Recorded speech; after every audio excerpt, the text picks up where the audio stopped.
da criança ela fugir da família, né? Porque no passado eu fui um adolescente muito difícil. E muitas coisas da adolescência me tornaram um adulto pouco difícil também, né? Tem algumas coisas que a gente alinha e tal, né? Pode dar risada, Fernanda. Mas são algumas coisas que a gente tem que trabalhar, né? Mas essa questão de sair, né? De sair de casa, isso aconteceu comigo. Não que os meus pais fossem ruins, né? Sempre deixaram eu tomar as decisões, mas eles sempre estavam olhando, supervisionando, né? Eu decidi sair de casa. Quebrei a cara, voltei. Aí ele falou assim, você aprendeu? Eu aprendi. Então, eu tô aqui. É muito difícil no papel do pai, né? Aceitar justamente essa tomada de decisão do filho. Porque às vezes o fato de deixar o filho tomar decisão não quer dizer que eu estou ausente de controle. E normalmente os pais, quando deixam os filhos tomar decisão, também deixam os filhos tomarem as consequências dessas decisões, sem aparecer. Não, ele tomou a decisão dele, ele se vira lá, né? No seu dia a dia, como que você lida com essa situação que o pai já deixou a rédea solta para poder trazer isso de volta? Dificilmente os pais que soltaram a rédea puxam, entendeu? Não são os pais que me procuram. Porque os pais que me procuram, eles entendem que alguma coisa ali não tá legal. E eles entendem que eles têm um limite. E aí, às vezes, pode ser um limite de conseguir realmente ajudar. Falar, olha, eu já fiz isso, já fiz aquilo, já tentei conversar e eu sinto que não tá dando certo. Que eu não tô sendo o suficiente. E aí eles me procuram pra aquela criança ou pra aquele adolescente. Ele não joga o papel dele pra você fazer o papel dele, os pais? Não. Pelo menos... E outra que você também não deixa, né? Você não. faz... A primeira sessão é muito clara. Coloca eles no lugar deles. Eles são muito participativos, eles precisam ser. Porque terão demandas em que eu preciso de mais dos pais. A maior parte. E se eles não estiverem dispostos a mudanças, então às vezes um problema de comportamento. Muitos deles são gerados por coisas no ambiente que a gente precisa ajustar. E não porque são pais ruins ou porque não estão, né, não são bons o suficiente. Mas porque a gente erra, e normal, a gente erra. E a grande diferença está aí. Eles percebem que não tá dando certo, eles não estão sabendo para onde ir. E aí eles procuram alguém que consiga ajudá-los a voltar ali pro bem-estar daquela família, né? Então, geralmente eles já estão dispostos a mudanças. O pai que abriu mão, ele não vai me procurar. Porque pra ele tanto faz. Nossa. E já chegou o filho sem os pais a querer ajuda? Às vezes, os filhos pedem pros pais. Ah, é? Aí tem, eu acho que deles... esse é o... Mãe, pai, queria que vocês procurassem... Cuida do meu pai, porque não tá sabendo cuidar de mim. E às vezes tem coisas, geralmente são os mais velhos, né? Aí na fase de pré-adolescência e adolescentes. Não necessariamente tem alguma coisa ligada à família, porque aí entram as outras relações também, né?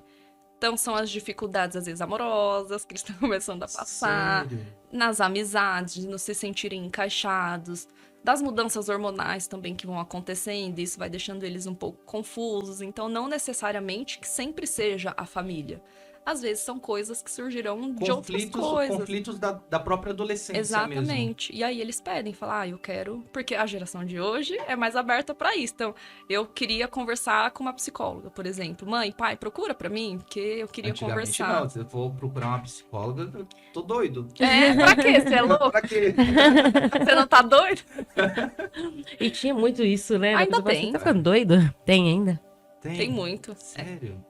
Às vezes as pessoas têm medo de procurar, entendem que tem a necessidade, precisam, mas fica com medo, assim, do que as pessoas vão pensar, sabe? Dos filhos e deles. Exatamente por isso, por esse estigma de que psicologia, né? Que psicólogo é coisa pra doido, gente. Não é. Exatamente pra que ninguém fique. Pra que a gente consiga, assim... lidar com aquilo. Porque às vezes uma intervenção que a gente faz... E é isso que me mantém sempre apaixonada no que eu faço. Você devolve para aquela família o bem-estar deles. Você devolve para aquela criança a chance dela continuar tendo uma infância saudável. Você devolve para aquele adolescente, sabe, a chance de ter uma adolescência ok, tá tudo bem com os conflitos que se tem na adolescência. Então, é encantador. Caramba. Eu não sei se é o seu caso, mas a gente conversa com crianças e adolescentes e lida também que há a separação dos pais. O quanto isso prejudica ou acaba atingindo uma criança, um adolescente durante o crescimento dele? Depende de como é conduzido. Porque as pessoas não são obrigadas a ficarem juntas. E claro, qualquer criança, qualquer adolescente que tenha seus pais, que são as figuras ali que ele mais ama na vida, se separando, eles vão sofrer. Mas existe um impacto nisso, né? Tem. Tem o sofrimento, né? Do fim daquilo que você tinha. Você não tem mais aquela família ali todo dia junto. Mas é um tipo de coisa que a gente não tem como evitar. Se os pais não estão bem juntos, se eles não estão felizes, eles não devem continuar juntos. Porque aí você vai criando situações de brigas, às vezes dentro de casa, Sim. que ficam muito piores do que se já tivesse separado antes. Porque a dor, ela só vai ficando ali cada vez maior e as pessoas vão se magoando. E o grande problema dos processos de divórcio são, assim, o quanto as pessoas se magoam, o quanto os adultos também fazem com que essas coisas cheguem nas crianças. E aí, fala do pai, fala da mãe. Não sabe lidar com aquilo, né? É complicado. Exato. E aí é mais a maneira de como a gente vai conduzir. Não tem como evitar o sofrimento. Não tem como evitar que eles fiquem tristes. A gente não vai ter como evitar um monte de coisas. Mas a gente tem que saber conduzir, entendendo que os adultos somos nós. E que a gente vai ter filha para sempre, lembra? Então, Sim. assim, eles serão sempre o nosso elo. E o que a gente pode fazer para que consigamos ali conduzir da melhor maneira possível, ainda que separados. E aí o embate vai entrar aí, na maneira de criar. Um não concorda com isso, o outro não concorda com aquilo. Aí entram as visitas. E aí vai um monte de coisa que eles não conseguem resolver entre eles e acaba envolvendo os filhos. E é justamente isso que eu ia falar para você sobre quão importante é o... Como que eu deixei aqui? Ser modelo, o modelo dos pais para os filhos. Por exemplo, eu sei que o modelo de família que os meus pais têm, isso é... Tudo bem, talvez não seja o modelo correto, mas é o modelo que funciona. Então isso, para mim, isso funciona muito. Por quê? Porque eu vejo isso como um exemplo, né? O quanto isso impacta, porque entra exatamente nisso que você está falando, no divórcio, né? Nessa imagem de uma família separada e a criança observando isso, que antigamente os pais estavam juntos, agora não estão mais. E aí eu fico com meu pai, eu fico com a minha mãe. Quando os dois são amigos e separam, tudo bem. Quando não são, aí vai ter a guerra do divórcio. É isso na cabeça deles, né? Uma criança que não tem tanta percepção disso, ok, né? Mas uma criança entrando numa fase da adolescência, pré-adolescência ali, aquilo dali não cai tão legal, né? E aquele modelo que antigamente, aquele castelo que foi construído com tanto carinho, ele vê, tipo, se desmanchando, tudo bem, não vai ficar junto, beleza, mas a guerra... Então, E o conflito deles. Aí entra exatamente em como isso está sendo desconstruído. Porque se você consegue levar, ainda que com suas dores, entendendo que as dores do divórcio, elas são as dores dos adultos, não tem nada a ver com as crianças, nem com os adolescentes. Se você consegue minimamente, porque óbvio, alguma coisa vai sair, com certeza. alguma coisa eles vão presenciar, mas o quanto vocês conduzirão, assim, o processo no geral.